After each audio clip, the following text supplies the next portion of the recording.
Hello, welcome to the Sky News Daily with me, Darren McCaffrey. It has been long awaited, the most eagerly anticipated budget in decades. So let's have a listen to what's in it. The Conservative Party has not changed, but this is a changed Labour Party, and we will restore stability to our country once again. The scale and seriousness of the situation that we have inherited cannot be underestimated. Together, the hole in our public finances this year, which recurs every year, the compensation schemes that they did not fund, and their failure to assess the scale of the challenges facing our public services means that this budget raises taxes by £40 billion. Any Chancellor standing here today would have to face this reality. And any responsible Chancellor would take action. That is why today I am restoring stability to our public finances and rebuilding our public services. There will be no extension of the freeze in income tax and national insurance thresholds beyond the decisions by the previous government. In today's budget, I am announcing an increase in employers' national insurance contributions. We will increase the rate of employers' national insurance by 1.2 percentage points to 15% from April 2025. And we will reduce the secondary threshold, the level at which employers start paying national insurance on each employee's salary, from £9,100 a year to £5,000. This will raise £25 billion per year by the end of the forecast period. I am keeping every single promise on tax that I made in our manifesto. So there will be no extension of the freeze in income tax and national insurance thresholds beyond the decisions by the previous government. I can announce that I am providing a £22.6 billion increase in the day-to-day health budget and a £3.1 billion increase in the capital budget over this year and next. This is the largest real terms growth in day-to-day NHS spending outside of COVID since 2010. Walking us through what was announced and what it means politically and economically, Sam Coates, our Deputy Political Editor, and Ed Conway, our Economics Editor. Ed, let's start with you. What's your big takeaway from today? I suppose my big takeaway is that this is big. It's a really far bigger budget than you would have guessed at if you were reading the manifestos, as we all did during the election. It is potentially making the size of the state bigger than it was before, or at least bigger certainly than the Conservative plans were. It is making the tax burden bigger than it was before, in fact taking it up to a record level. Engulfed in that is the fact that when taxes go up, most people feel it. And that's going to be the reality here. And even the Office of Budget Responsibility, who do the economic forecasts, have basically said that in black and white. Higher taxes, higher spending, higher investment spending, but slightly weaker growth than you would have hoped for given all of that spending. And Sam, that's the claim from the opposition, isn't it? That this is a Labour government, like Labour governments before, that have borrowed more, taxed more, and are spending more. That's right. And Keir Starmer thinks that he can win an argument that borrowing more, a lot more than was expected, taxing more, a lot more than was expected, and spending more than he said he was going to is a political argument that he's on the right side of. He thinks that's why he won the election. And I think that the government have done their homework when it comes to having that argument with the Tories and think that they are in a good position. But that's only part of what we're saying in this absolutely seismic moment. Because one of the biggest things a first budget that taxes more and borrows more to spend more is so different from everything that we heard during that election campaign. They said, we will tax a tiny bit more on a less than £10 billion basis. Now taxes going up in this budget by 30 billion plus. And we will spend a little bit more, but that's all that's needed. And then only when we get growth will we plough more money into public services. That was Keir Starmer's explicit argument over and over again. And that argument has gone in the bin today. But isn't the response to that, though, it's the black hole. It's this £22 billion they didn't know about. No, but it's not the black hole because, the Office of Budget Responsibility, they've said, look, on the basis, even if you include the black hole, this is what it looks like. And it's not that different. I mean, there is a massive, massive gap between even the restated post-black hole state of the economy, the tax burden, the spending, everything else, and what they have done. There's a massive, massive gap. And so I don't think they can pretend it's all about the black hole. And then you get into the second thing that they have done that bluntly has really surprised me, which is they have poured ginormous amounts of public money into some bits of public services, like the NHS, particularly the NHS, sort of 20 billion plus over 2 years. But Keir Starmer said during the election campaign that in order to make public services function better, you've got to have reform, not money. And they've done the reverse. They put in the money before we have any idea what the reform plan is. Take health. We're not going to get the reform plan until March. I mean, the money's all been announced today. So that I think, again, is a big shift in approach. I'm simply saying it's not what people heard during the election campaign. And on that, it's not something you can blame on the black hole. Yeah, you're making it. It's a bit weird, isn't it, to make the political argument after you're actually implementing it, which is kind of what's happening. And like a lot of people would look at the state of the UK economy and say there are real problems. You know, we've underinvested. It's all this Britain is broken thing. And say this is a totally reasonable thing to raise public spending, to raise public investment and spend more on the NHS and all of that. But yeah, it's just this weirdness that wasn't the argument that Labour has been making all this time. And can I just explain, this isn't an esoteric argument about, a change in tone of political rhetoric. Let me explain why that matters. Because at the point in which they do undertake reform, which they probably will, it'll probably cost a lot more money than we have put into the health service today. If, for instance, they've already promised them the money without the reform. Exactly, but that's just to keep the service going.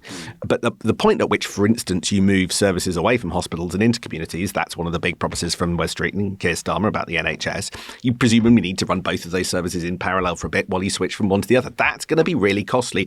That's presumably not baked into the plans because they haven't written the reform plans yet. So by doing things this way round, my question is, in a year's time, when Rachel Reeves has to look at the finances again, are we in a world where they're coming back for even more, even though I've just looked at one of Ed's charts that takes the tax burden to the highest in history?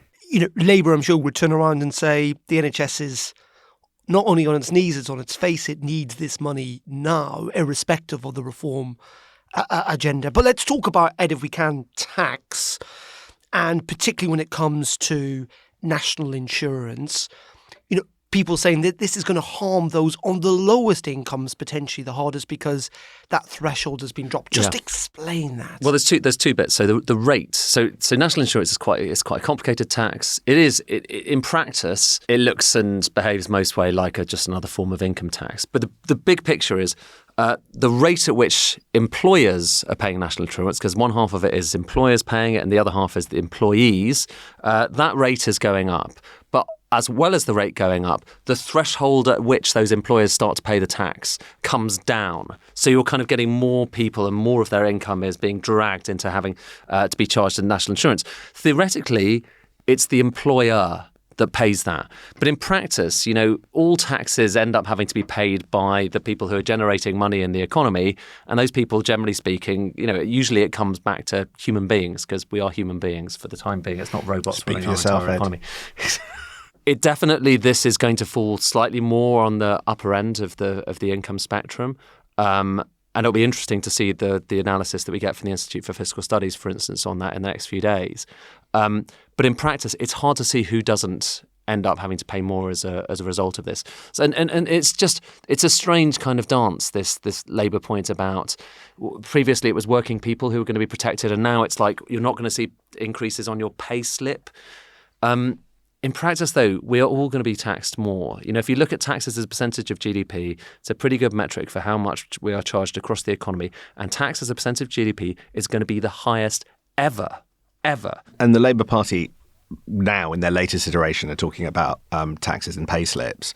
But you can look at household finances in a different way, and the OBR does. They talk about real household disposable income, and it is lower at the start of 2029, the year that we presume is going to be in the next election, than in their last forecast. So, in other words, yes, your payslip may not have gone down, the amount that you take home, but the amount that you have, as it were, at the end of the month after all your key bills is going to go down compared to the last forecast, according to the OBR. So on that metric, there are other ways that you can measure it where this budget doesn't come off so good in this extraordinary world where a budget for growth actually results in 5 years' time in growth being less high than it would have been under the last Tory budget. And just before we go to a break on that, Ed, the response that I heard immediately afterwards from the budget from Rachel Reeves' spokesperson was that is because those growth figures were based on the OBR not having all the information that they needed in March, that those growth figures were based on a false premise because the Conservative Party were not entirely honest about the state of the economy to the OBR in March. That's the argument they make. It's hard. The key thing with the growth numbers is they're really weak in 5 years' time, and it's hard to see quite how the difference in the black hole or whatever you want to call it in the short run makes a difference in 5 years' time. The worry for Rachel Reeves is, she said, and Keir Starmer said, that they wanted to have the highest rate of growth in the G7. Looking at this, we will not. We will not have the highest rate of growth in the G7. We will have like 1.7%. And you can be pretty sure that one of the other economies, probably the US, will have considerably higher growth than that. I was speaking to a Labour MP this week who said, watch that point, because he thinks that Labour have stopped emphasising that commitment from their missions. And gently, as they reformulate the missions, and Keir Starmer's new Chief of Staff is doing exactly that, he's sort of recrafting them, I think you might find that they de-emphasise or just don't remember to repeat that very particular one, which feels... And it was a weird one to start with at the beginning. And the reason it's a weird one is that America's kind of growth figure is so much higher than ours that it looked almost impossible for us to undertake it under any even best case path. scenario. On that note, we're going to pause there. We're going to take a quick break. But up next, we'll be looking at the bigger picture, the reaction, and what's next.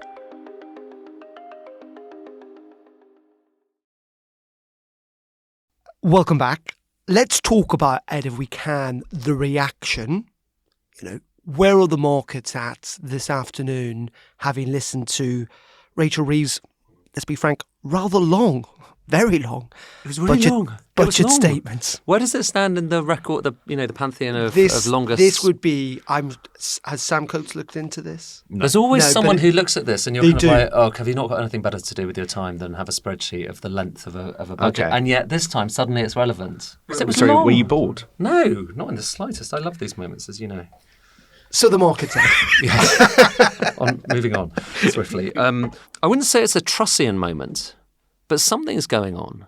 Okay, so remember from that mini budget moment that during the mini budget itself, the rate at which kind of investors were charging the UK for its debt was creeping up a wee bit, but it wasn't that much. And then as it started to dawn on everyone that this involved a lot of big promises that weren't necessarily kind of funded, suddenly you saw the cost of borrowing. So the yield, the UK government bond yield, they went really a lot higher. And lo and behold, we all know what happened next with the kind of mini crisis, let's say, that happened. It was not dissimilar in certain ways today. Markets were really sanguine during the actual speech, that long speech. And then after Rachel Reeves sat down and we started to look at the documentation and we looked in particular at just how much spending there is in the short run and how much the deficit goes up in the short run compared with what was expected and how much more debt is going to be issued as a result, that borrowing rate, so that the yield, which when it goes higher, that means people are charging the UK government more, that started to creep up. And it's actually crept up quite a lot. Like I say, this doesn't feel necessarily like it did straight after the mini budget, but it's definitely a reaction. People out there are saying, hang on, actually, we are a little bit more nervous than we were before you gave us these numbers. And the assumption is, and it's worth just, saying the provisos, there's a lot of other stuff going on. For instance, there's some US data out, which kind of always shakes these markets. So we need to see how things settle.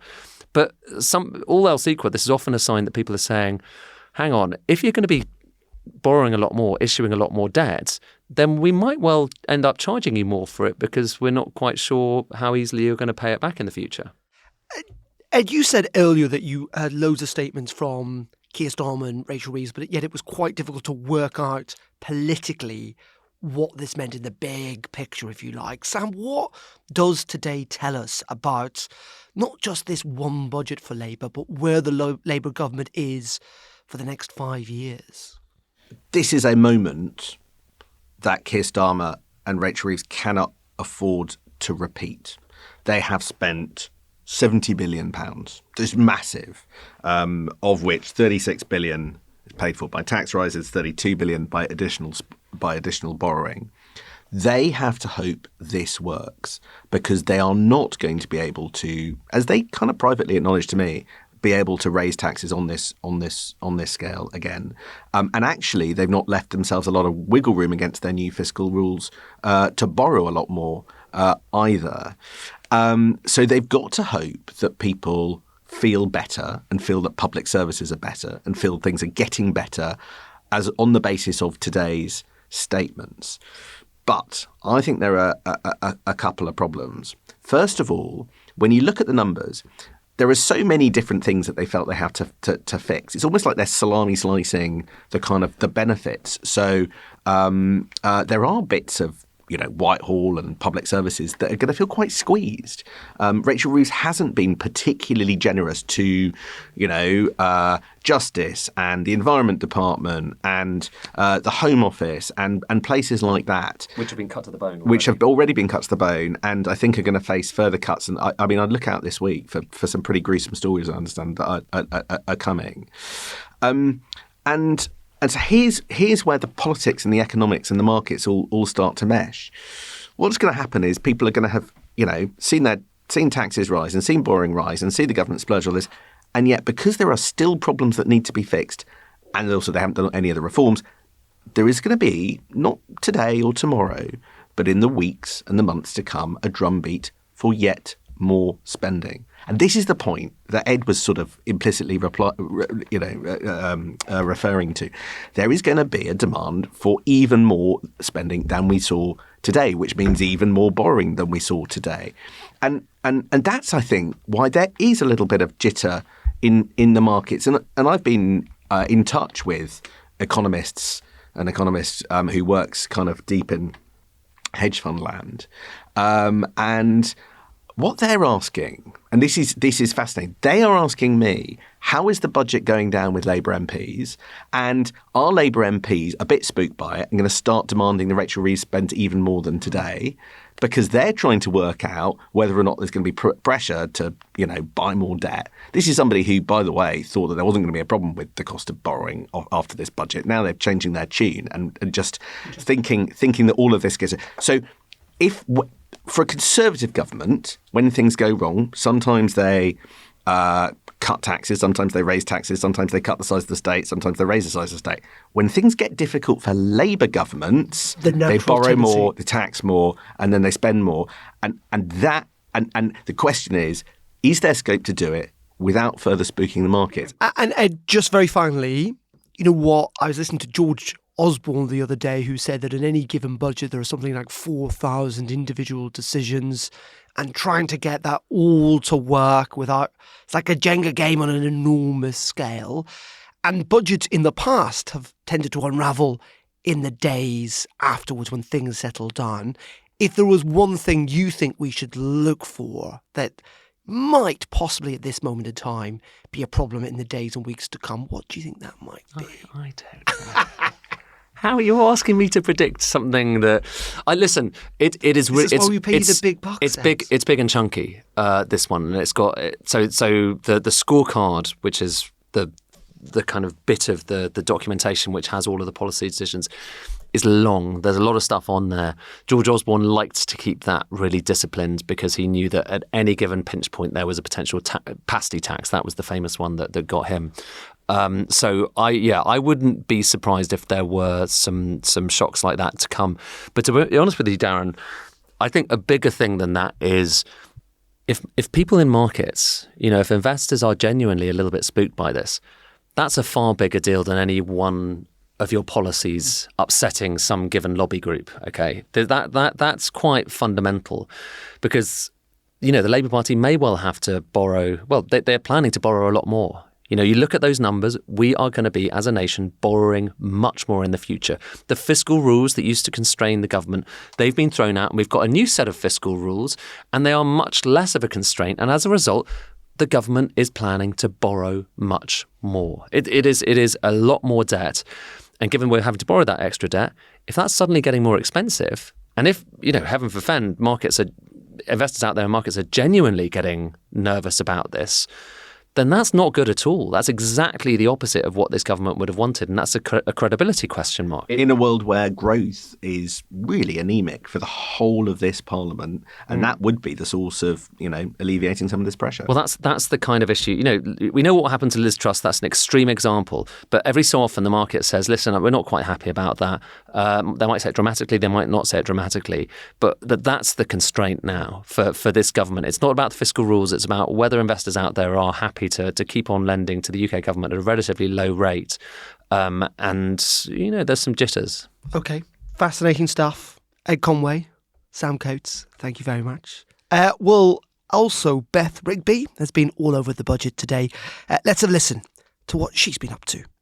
So we've just come out from an interview with the Chancellor, and really my task, I think, was to press to her that the massive tax and spend in this budget was not flagged in the run-up to the general election. And what did that mean for their mandate as a government and for public trust in this new Labour government? And I think there will be questions about whether or not Labour were dishonest with the public in the run-up to the general election to win votes and then radically departed from what they were saying in order to deliver this 10-year rebuilding Britain plan that Keir Starmer wanted to deliver. Now, I think the way that she argued it to me was that working people will be protected. That's very important to them. But there are £5 billion in capital gains taxes and inheritance tax, which will hit wealthier people. There are £25 billion in employment levies, which will hit employers and could feed through to people's wages. The growth trajectories, they spike or they go up in the first couple of years and then they trail down. This is a massively risky budget. And then finally I said to her, can you at least reassure people that having done these tax rises, that's it for this Parliament? And she wouldn't do that either. And here is Beth's post-budget interview with the Chancellor. Chancellor, I've got the manifesto here. Where in this manifesto does it say that the next Labour government is going to increase spending by 74 billion and raise taxes by 40 billion? Because I have looked through it and I can't find it. Well, you'll know that when I became Chancellor in July, that officials at the Treasury presented me with information that the previous government were overspending to the tune of £22 billion more than they had planned.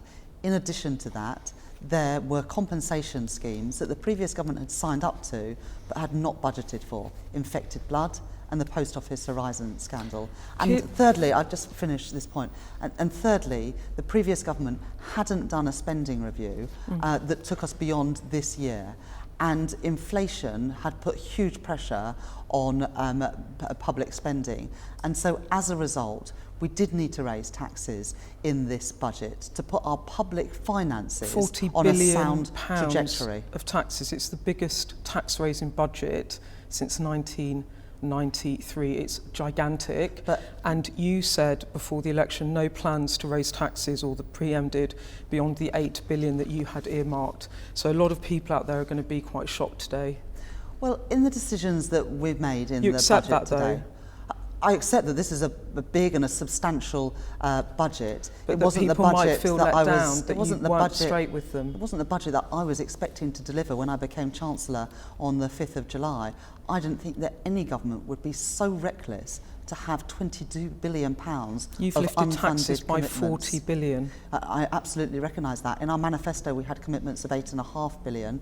In addition, as I said, there's a £22 billion black hole. Even which if you accept, every Chancellor, year. even if you accept the 22 billion black hole, 8 billion of that is because you decided to settle public sector pay disputes Are you telling me, seriously, that you did not have an inkling before the general election that you might have to find billions of pounds to settle those pay disputes? And why didn't you level with the British public about that? The previous government set the remit for the pay review bodies, the independent pay review bodies, and astonishingly, and we did not know this, and you did not know this either, they hadn't set an affordability criteria for the pay review bodies. Two of the pay review bodies, on defence and education, had already reported before the general election was called, and the previous government sat on that information. Okay. So these were inherited pressures that the previous government had stacked up. Wes Streeting told me repeatedly before the general election, when I kept saying to him, the NHS is going to need more funding. He repeatedly kept saying, funding is not the answer. We're going to get it through growth. You have just announced 22.6 billion in extra day-to-day spending for the NHS. You just were not straight with the British people, and they will see through this. You were not straight. We announced in the general election campaign that there would be an immediate injection of cash. It was a few billion pounds which you had costed. This is 22.6 billion. When Wes became Health Secretary on the 5th of July, he asked Lord Darcy, independent peer, to do a review about the state of our National Health Service. And the report was damning and it was shocking. But Wes was also told that unless more money was available, the number of appointments... Chancellor, let me finish this point. That the number of appointments in the health service would actually have to be cut because the previous government had not committed the money for it. Are you honestly saying that you have a democratic mandate for the measures that you have announced today? Tens of billions of pounds in increased spending and tens of billions of pounds of tax rises, none of which is in this document. You have a democratic mandate for this. The first line of the first step in our manifesto was to return stability to our economy. That is the most important thing that I had to do as Chancellor. And we do have a mandate for bringing that stability back to the economy. I think there'll be a lot of people thinking that they voted for you and you have just done the biggest tax and spend budget that we have seen for decades, and that is not what they signed up for. There were two choices that I had to make today as Chancellor of the Exchequer. The first was whether I was going to be open and honest. Do you accept that, though? Can you see that the public might feel cheated? Well, even if there's a reason, you've explained the reasons, can you see how it looks? I think the public know the state that the economy was in and the state that our public services were in and the damage that the previous government did to our public finances. Can you see that people might feel like you've broken their trust? And the first commitment we made was to bring stability back to the economy. Okay. And if I had swept this all under the carpet, I would not have been able to bring that stability back to the economy. In the manifesto, and it was stability that the last government forfeited, which sent mortgage rates in the manifesto, you criticised the Conservatives for taking the tax burden to a 70-year high. What is it now at the end of this Parliament after your budget? What will it be? I'm be really straight with people. The tax burden overall goes up. But what's we've it made go decisions. Up to from where? It's the highest burden ever. Of tax. I recognise that. 38.2% of GDP against 36.4%, which you've been very critical about. Well, the last government, they increased taxes, but public services got worse. We will improve our public services with the commitments we've made around the National Health Service and schools today, but we have asked the wealthiest in our society and business to pay a bit more, whilst sticking to our manifesto commitment not to increase taxes that working people pay. I've got that manifesto commitment right here, and it says the Conservatives have raised the tax burden. We will ensure taxes on working people kept as low as possible. Labour will not increase taxes on working people. We will not increase NI, the basic, high or additional rates of income tax, or VAT. Employers, meanwhile, are paying £25 billion of tax on national insurance. It's a broken manifesto pledge. You say here we will not increase national insurance. Well, it's a broken manifesto pledge. You just read that to me, and the point there was around working people. Now, there was a lively debate during the election campaign where the Conservatives were really clear that we hadn't ruled out an increase in national insurance. Well, you haven't, because employers. You've just raised it on employers by £25 billion. That's exactly what I'm saying, Beth. During the election campaign, there was a lively debate, and the Tories said that we hadn't ruled out an increase in employers' national insurance. So you always intended to do it, you just didn't want to say? No. We inherited a £22 billion black hole. Some people said that given that the Tories' cuts to employee national insurance were not funded, that we should have just reversed that. Just on I didn't think that was the right decision. Just on it. Because that would have broken a manifesto For working pledge. people, Paul Johnson says that the increases in employer national insurance actually hits those employing lower paid workers the hardest. And he says probably 3/4 or so of the increase will flow through to lower pay anyway. So you're indirectly hitting workers anyway by raising business taxes by 25 billion. That's not right, because we've increased the national living wage and the national minimum wage today, and wages can't fall below that level. So the lowest paid people are protected through the national living wage and the national minimum wage. In addition, we have also ensured that the smallest businesses are not going to be paying more national insurance. In fact, 1 million businesses are either paying the same or less national insurance than they were previously. In 2017, the country rejected a manifesto from Jeremy Corbyn that talked of taxes of 48.6 billion. In 2019, they emphatically rejected planned taxes rises from a Labour manifesto of 82 billion. You now today roll in with a 40 billion tax rise after the general election. We inherited a situation where there was a £22 billion black hole in the public finances. There were commitments to compensate people for infected blood and the Post Office Horizon scandal, and the path for public spending was not honest. So a lot of people we've had to will make look at difficult decisions based on the inheritance that we face. I don't get to choose the inheritance that I got as Chancellor. I do get to make the choices about how to fill that gap. You've made choices about massive increases in public spending. You've made choices to settle the public, say, pet sector pay deal. I mean, Jeremy Corbyn's full fat on tax and spend. It seems to me like, are you at half fat or are you just being dishonest?